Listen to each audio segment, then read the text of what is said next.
and welcome back to my YouTube channel. My name is Noah, and this video is centered all around the topic of why the American dream is no more. I plan on sharing my personal opinion with examples as to why I personally believe the idea of the American dream is maybe something of the past. With that being said, there's a lot to cover, so let's get right into it. So here we are in Excel. Again, I know you guys are probably sick of seeing the Excel dashboard here, but it's something that's just so useful for showing these kinds of examples and so on. So I thought I would bring it back. Before we begin, right, I do want to kind of clarify on what my personal interpretation is of the American dream. So when I was growing up, right, when I heard it in school, when I talked about it with friends and family, and when I would hear about it on media sources and so on, my idea, and even now, my idea of the American dream is to essentially be able to contribute to society, right? So work at a job that you like. You make X amount of money, and with this money, you can comfortably afford a reasonable lifestyle, right? Nothing too elaborate, but you're not struggling, right? That's the key point. And you can do some exploring. You can have some decently nice things. You can, have a vehicle to get around. You can live, comfortably and not in a box somewhere, right? And most importantly, you can ideally plan for your future as well using savings accounts and investing accounts as well. So this is my idea of what the American dream really should be, or what I was told about when I was quite a bit younger. So this is kind of the interpretation that we're going to be working with in this video. So one more important thing to note is that when we're talking about something like the American dream, we ideally like to reference it to everybody, right? Everybody living here, if you're doing what you need to be doing, you can have a stable life, and you can contribute, and you can also, live with a little bit of adventure and so on. But the important thing to note is that the income for the majority of people needs to be considered. And because this is really going to drive the way that we can determine what type of lives these individuals are living, right? This is what finance is all about, right? We need an income, and then from there we can kind of figure out, a lot of other details about someone's life. But their income is really important. So what I did was I wanted to see, well, what are a great deal, or the majority of individuals here in the United States making as an income. And I wanted to use a median income rather than an average income. So the way that we can actually find the median income of all Americans here in the United States is by simply looking it up, right? So we can see right here, right? Go on Google, and we can type in 2023, which is hopefully the most decent year that they have data for. We can see that the median income, average median annual wage for all U.S. workers was $48,000. And the definition of median basically is the exact center, right? So if you lined everybody in the United States up from the poorest individuals to the absolute wealthiest individuals, and you got rid of one from each side, and you did that, right, 300 million times, you would end up, the last person left over would have a salary of $48,000. And this is a really good representation of the people, the vast majority of people in the middle. When you look at the average salary for people in the United States, it tends to be a little bit higher, which I think is a little bit inaccurate. Medians, I think, are a good way to work here. So this is good information, right? So we're going to round to 48,000 for this video here, but we can assume that a great deal of individuals in the United States here are making $48,000 a year. So like I previously mentioned in the beginning of the video, I kind of gave my definition of what the American dream was, right? And it's basically being able to live and contribute to your retirement and still have a little bit of fun and so on. So what I'm going to do is I want to go over two examples of individuals with $48,000 as a salary. And the first example that we're going to go over right now, obviously they have a salary of $48,000, but we are also going to include some benefits as well. So for their 401k, they're contributing $400 per check. For their health insurance, it's 80. For their dental, it's 5. For their vision, it's 70. And they're also contributing $160 from their check to their HSA account, right? So if you, as someone who really cares about ensuring that people, have benefits and so on, these are really good numbers to see. Obviously, they could do more on their 401k, but 400 is still, $11,000 on the year, not too shabby. And they're also building their HSA account as well, which is very important. This is going to lead their taxes per check to be 214 roughly.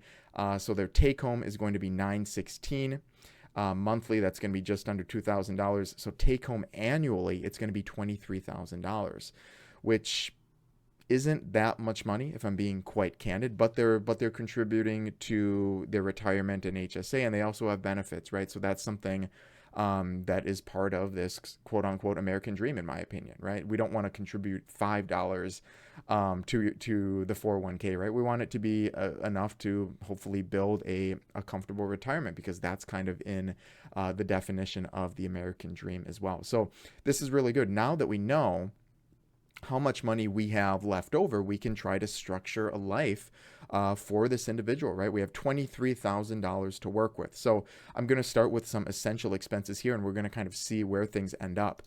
I don't know how many of you individuals have heard of the saying 30% per the 30% rule, or 30% for rent rule, or whatever it is. But basically, a lot of people that work on budgets and so on will say you should spend no more than 30% of your annual gross salary on your rent. So in this case, it's about $14,000 per year with the $48,000 as a salary. So we're going to assume that between this individual's rent, electricity, and water charges, that it's going to be $14,000 on the year, which is going to equate to $1,000 for their rent, and then $100 per each.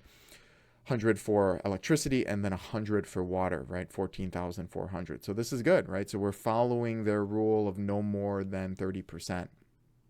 Now this leads us into groceries, right? Everybody's got to eat. It depends on the individual, but generally speaking, I think 100 per week is relatively fair. You're likely probably not going to be eating like a king, right? But you can still have some snacks and, your base foods and so on. So monthly, this is going to be 400, right? 100 a week.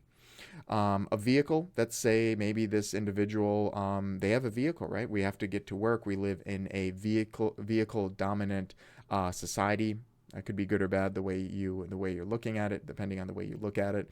But this individual needs a car, right? You can't get to work unless you're remote without a car. You need to run errands with a car, generally speaking, right? Biking isn't that friendly in a lot of areas in the United States.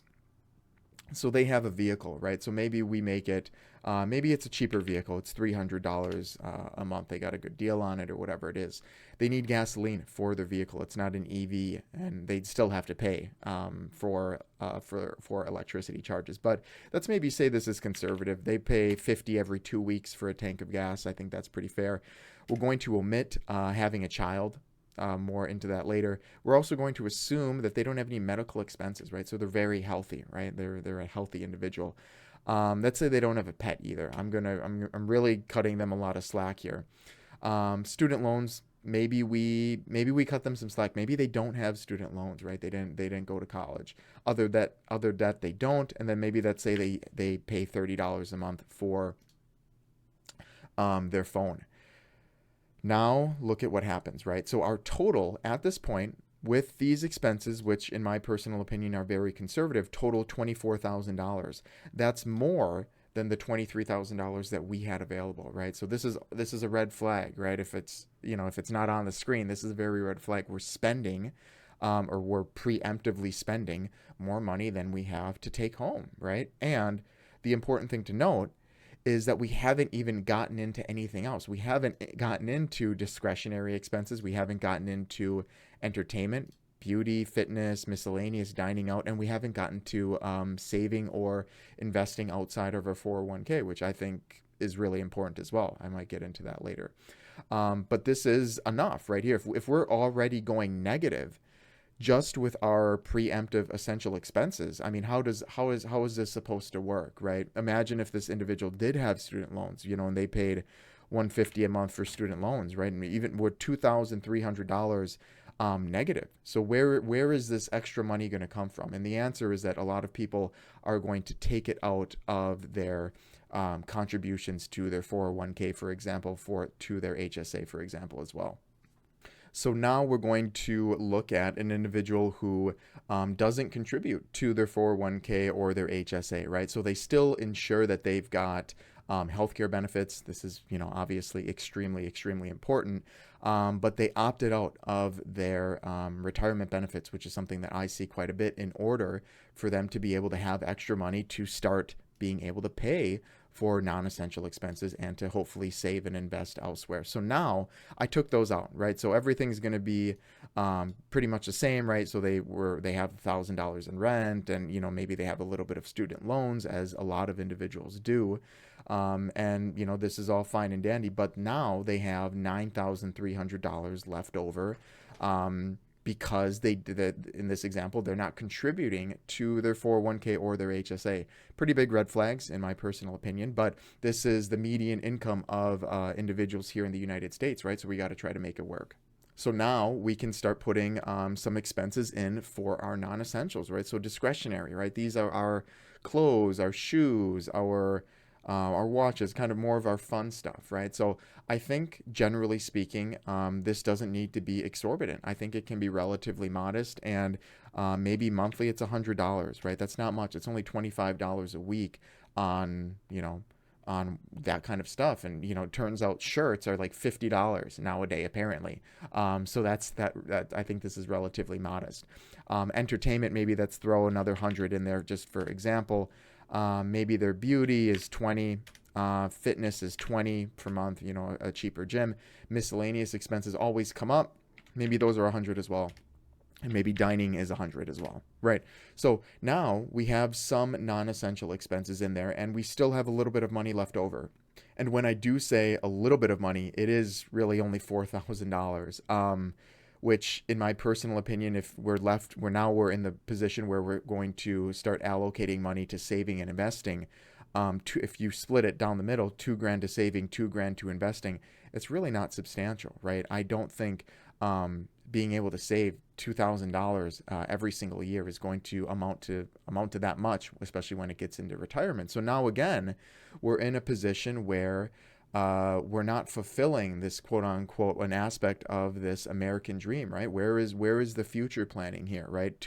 I don't even know what this would be. Maybe 200, right? 200, something like that, where it's relatively close. But saving 2,000 some odd dollars a month and then investing 2,000 some odd dollars or per year, pardon me, is really not that much. If obviously there's some individuals who can't contribute at all, but in the grand scheme of things, as things become more expensive, retirement is just going to cost more. And I don't think that this is, I don't personally think that this is quite a lot of money or enough money rather, to be able to save and invest for a successful future. So now we're also in a dilemma. So we took away contributing to our 401k and our HSA, which are very, very important, to be able to just afford non-essential expenses. I mean, we were already negative when we were paying for our essential expenses that were relatively modest, and now we're breaking even and only being able to contribute 2,000 some to saving and 2,000 some to investing. And the other thing to note, as we just filled this in, these amounts right here for non-essentials are very conservative, right? So I was talking about clothes, right? And how a shirt is not $25 anymore unless you're getting just the cheapest of the cheap, which isn't exactly, something that a lot of people want to do. For discretionary in this example, it's $1,200 for the entire year. For reference, and this is obviously not to brag or anything like that, the camera that I am speaking to you on right now, or speaking to you through, is like a $3,000 camera, right? So this would mean that in this example, this individual would have to save and not buy anything else, no other discretionary expenses, for 3 years in order to be to be able to afford, one thing that by then is already going to be out of date, right? So this is not that fun, right? I like I said in the beginning, I don't think we need the American dream should be an exorbitant life, but this seems a little bit harsh. The other example is that entertainment, 100 a month, $25 a week. This is maybe a little bit more feasible until you start considering that, if you enjoy staying at home, right, and saving your money in order to be able to maybe watch movies, for example, between Netflix, HBO, Amazon Prime, that's like $30, maybe even more right there, right? So already you're going to be over this budget, right? It's you're going to be well over this $1,200 on the year, and this individual is trying to save money by staying at home and watching movies at home. A little bit discouraging as well. Now, beauty, I have it set here to $240 annually. My last haircut was like $80, so I could maybe get 2 haircuts or 3 haircuts a year. Maybe that works for me. But look at a lot of females, right? Doing their nails, $50. Doing their hair, $80. I mean, that's not going to work, right? So maybe they got to kind of look into just, I guess, in this budgeting example, right? They would have to really look into being, all natural or whatever. But for fitness, $20 a month for, gym membership. This is actually the most reasonable thing on, that makes sense here. Miscellaneous expenses, things come up, right? And $1,200 for the year just seems pretty low to me because, lights, chairs, furniture, cleaning supplies. I mean, it costs money, right? Dining out too. We have it set to $100 a month, $1,200 for the year. That's $25 a week. Now, if you maybe you have a routine of a $12 meal Saturday, Sunday, and that's your fix, right? That's your dine out fix, and you can do that all year long with not steering away from that at all. That might work. But if you go out for dinner, and I encourage you to go out for dinner right now, your bill will not be $12, right? Unless you're going to McDonald's. But if you go to an actual sit down restaurant, which a lot of people like to do, right? They like to sit down with friends and family and have a drink or whatever. It's not going to be within this budget, right? So this is another one where you need to be extremely, extremely cautious. You need to always be kind of thinking about, how much my burrito from Chipotle is going to cost. Is it going to go over the $12 mark? Is it going to be 15? Oh, I'm worried. That's not really that reassuring either, is it? It just seems like to me, with this income, which we know is the median income, so it's a very common income for a huge amount of people in the United States. I can't as someone who works on budgets, I can't make a budget make sense. And that's kind of the way that I see this American dream that everybody keeps throwing around. The last important note that I want to leave all of you with here is that in these examples, am not including a child, right? So there's a few different ways to conversate about this, but we're looking at an individual here, right? So if someone has a child, they generally have two and probably have more money, right, to kind of to concat, and then they can spend it evenly and split things and so on. But just think of this example, right? Kids are not cheap. Kids are very, very expensive. There are a lot of mental work, financial work, physical work, and everything. And I don't include any of that in these budgets, right? So you can imagine if we contributing a little bit to our 401k and our benefits, if we were already barely making it through our essential expenses there, imagine what would happen if we would add a child into there. There's a reason I don't go into child expenses too much on my channel here, just because it's such kind of a gray area that it can really mess up budgets and so on. But just let that sink in, where with this median salary, like I said, it was very difficult to just squeeze past what I think are relatively modest essential expenses, absolutely essential expenses. And then when you start add a kid in there, you add a medical expense in there, or you add a pet, or all three, things are going to get very, very difficult. So there you have it. Those are going to be my personal opinions on what I think the future of the American dream is. But of course, I want to hear from you. What do you personally think of the American dream? And do you think it is something that is still feasible for modern day Americans? please let me know in the comment section below. I'd love to hear your thoughts. With all of that being said, I want to thank you so much for your time today. I hope you were able to take something away from this video. If you have any questions for me personally, or if you'd like to take a look at the financial services that I can provide to you, I've left my email and a link to my company website in the description box below. Thank you again for tuning in today, and of course, happy financing.